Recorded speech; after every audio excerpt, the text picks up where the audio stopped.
Hi, when you want to make changes and you've got very strong habits, it can be really difficult to put new ways of doing things in place. And one aspect of making changes is actually to decide what it is that really motivates you to want to make that change. If you're someone who has the kind of personality that really enjoys competition, interpersonal competition, then obviously it's a really good idea to link in to the thing that you really like. So if you enjoy interpersonal competition, buddy up with somebody else and have them set a goal and you set a goal, and then you compete to see who gets to their goal fastest, bestest, or whatever.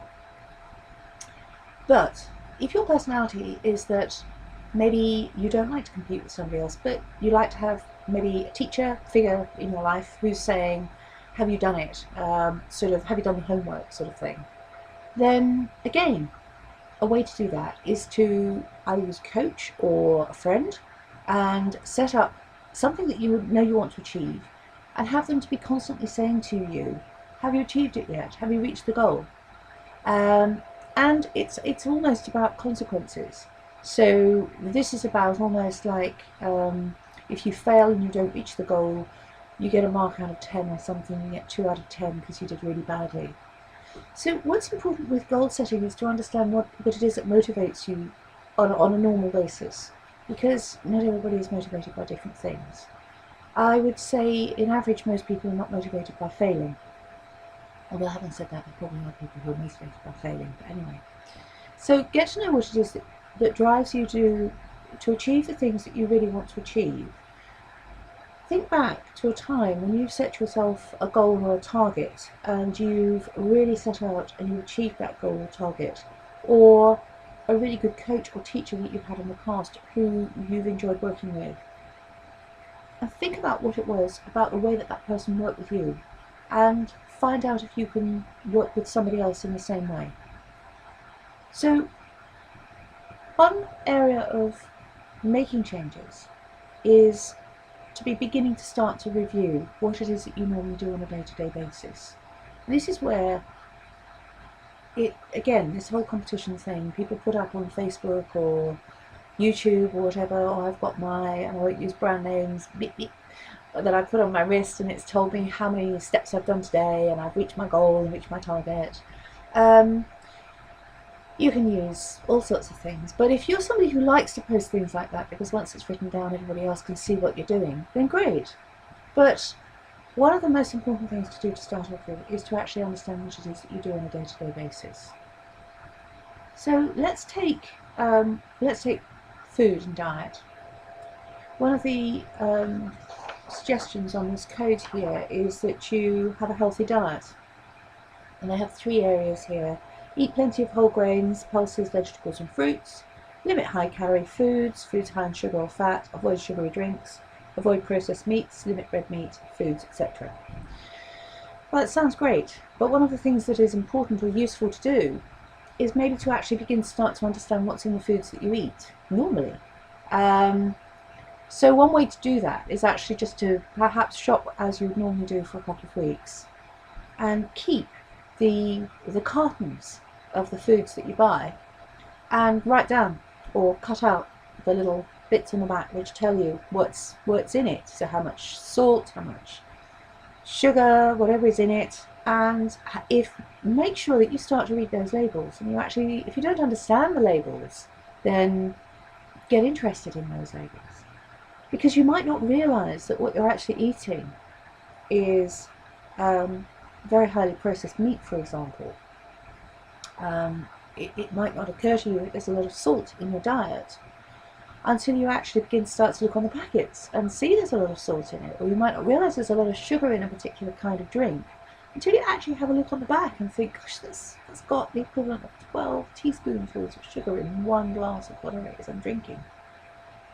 So becoming aware of what it is that you do eat is a very good way to start off, because when you want to begin to start to make changes, sometimes you can make really quite big changes without seeming to have to make big changes. So by beginning to start to think about what are whole grains, for example, what are pulses, what vegetables and fruits do you actually eat during the week? Do you eat fruit? Do you buy fruit? Do you buy tinned fruit? If you buy tinned fruit, is it in sugar? Is it, these are the kinds of things to be beginning to start to ask yourself. Get interested in it, really.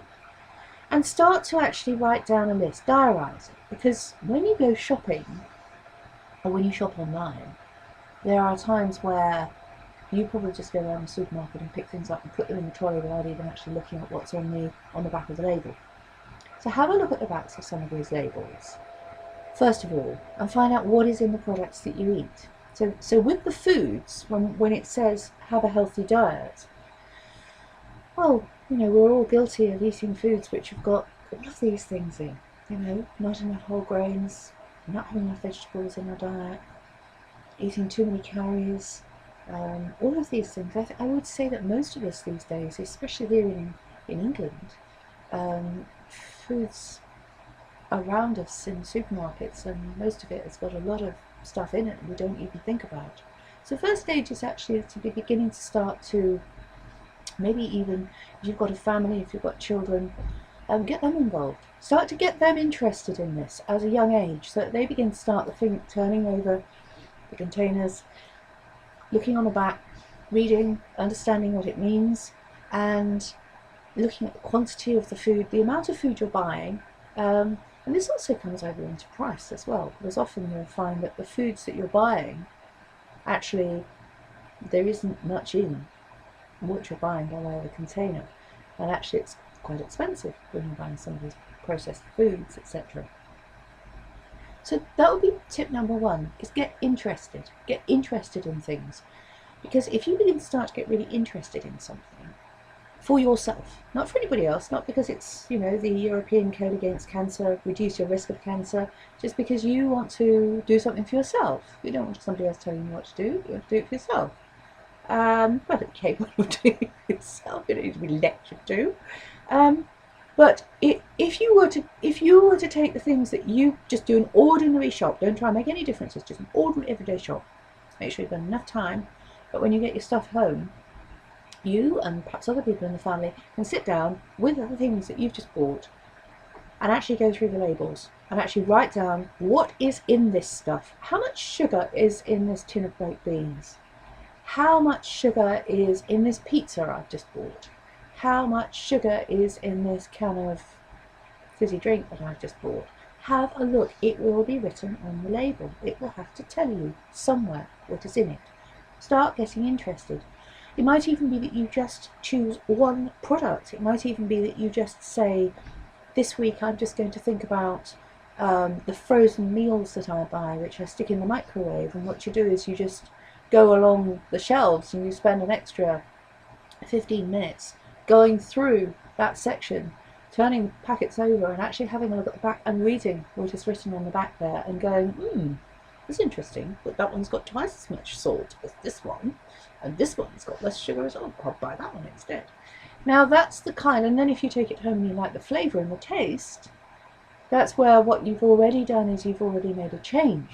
So change can be very, very small, and I think it's this tipping point that sometimes we overlook, because the tipping point between not doing any exercise, for example, and sitting at the desk all day, and getting up and walking around and making those slight shifts and changes can actually be quite small.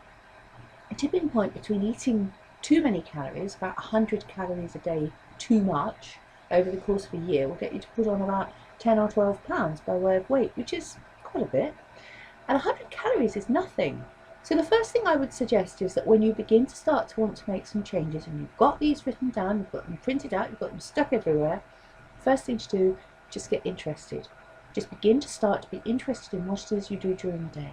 And if you spend all day long sitting at the desk, buy yourself a pedometer. You don't have to go and get a really expensive piece of equipment off whatever. You can just buy an old-fashioned little pedometer, which has just got a little counting beam that goes up and down. It's not going to be very accurate, but it'll give you some rough idea of whether or not you're actually taking many steps and moving around during the day. So choose the inexpensive, grounded, simple options. And as I always say, think about your whole family. If this is you and a partner and children and things like this, think about the whole family. And if you're beginning to start to make changes, what you're wanting to do is make little tweaks and changes in lots of areas. So I hope that's helpful. But as I keep saying, please download this, put it in as many places as you can. And the first step to take is a very small step, and find out what it is that motivates you to want to change. If you like competing with somebody else, fine. If you don't like competing, don't compete.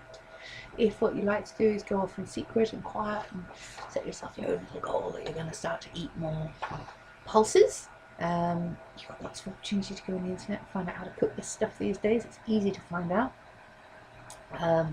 Yeah, I hope that's been helpful, and give me some feedback, and yeah, enjoy the day, and just think. Press the button when you come up to a traffic light junction. It's really busy in London. I'll always press that button, and the reason I always do that is just purely and simply because of risk. That's the end of it. Why do I do it? I work as a catastrophic injury case manager as well as anything else. I hear dreadful stories about people getting knocked over, and sometimes in these junctions in London, I just don't know which direction the traffic's going to come from next. And I'll stand there and I just take those 2 seconds just to press that button.